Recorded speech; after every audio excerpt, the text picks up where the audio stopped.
Assalamualaikum warahmatullahi wabarakatuh. Alhamdulillahilladzi faddala bani adama bil ilmi wal amal ala jami'il alam. Wassalatu wassalamu ala sayyidina wa nabiyyina Muhammadin sayyidil arabi wal ajam wa ala alihi wa ashabihi ya nabiyil ulumi wal hikam. Amma ba'd.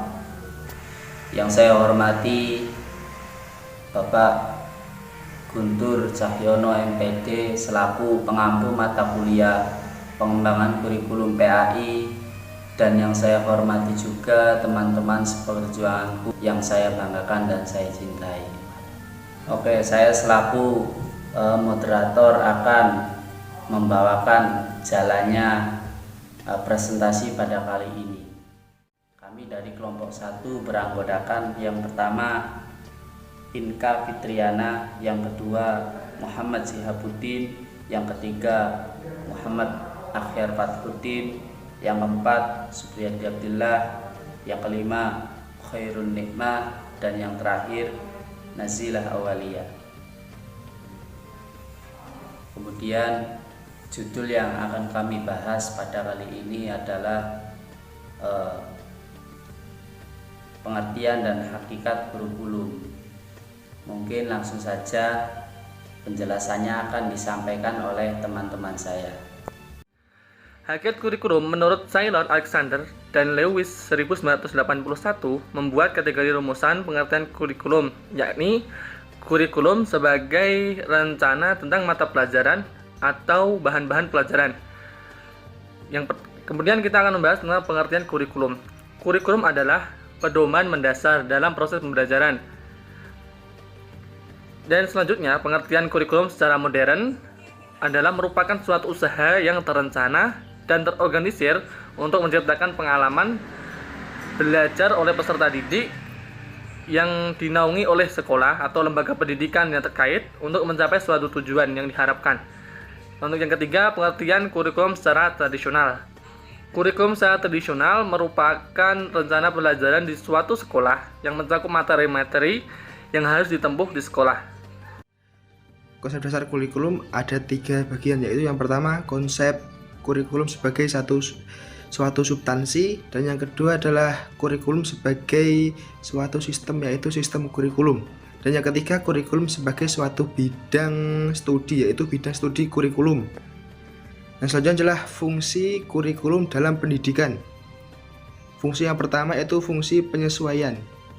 Fungsi penyesuaian ini bermakna sebagai alat pendidikan harus mampu mengarahkan siswa agar memiliki sifat well adjusted. Yang fungsi kedua yaitu integrasi, yang bermakna bahwa kurikulum sebagai alat pendidikan yang harus mampu menghasilkan pribadi-pribadi yang utuh. Yang selanjutnya adalah fungsi diferensiasi, yaitu bahwa kurikulum sebagai alat pendidikan harus mampu memberikan layanan terhadap perbedaan individu siswa. Yang selanjutnya fungsi persiapan. Fungsi persiapan ini sebagai alat pendidikan mampu mempersiapkan siswa melanjutkan studi ke jenjang pendidikan yang lebih. Dan yang selanjutnya fungsi pemilihan.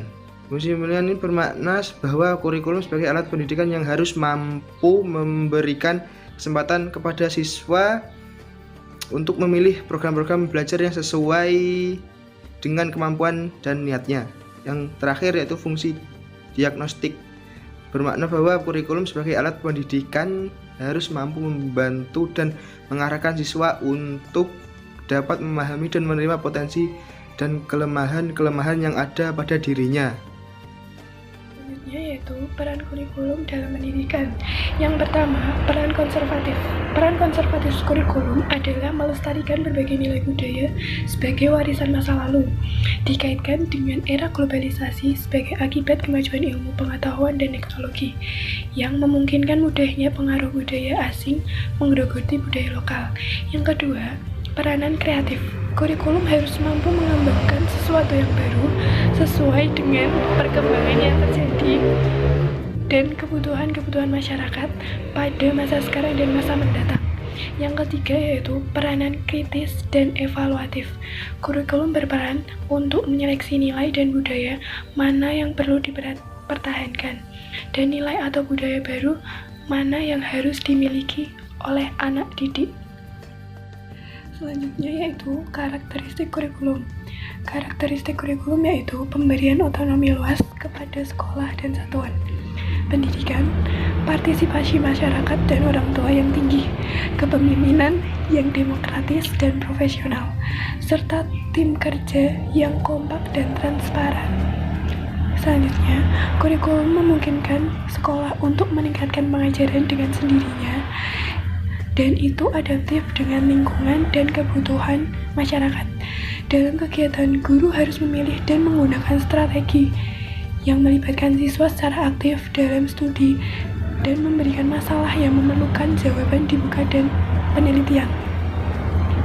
Dalam pelajaran yang harus adaptif dengan karakteristik konsep dan peningkatan cara berpikir siswa, sehingga mengakibatkan harmoni pemahaman konsep dan pengajaran yang mendorong pada keterampilan untuk memecahkan dan menyelesaikan masalah. Oke, mungkin cukup sekian dari kelompok kami.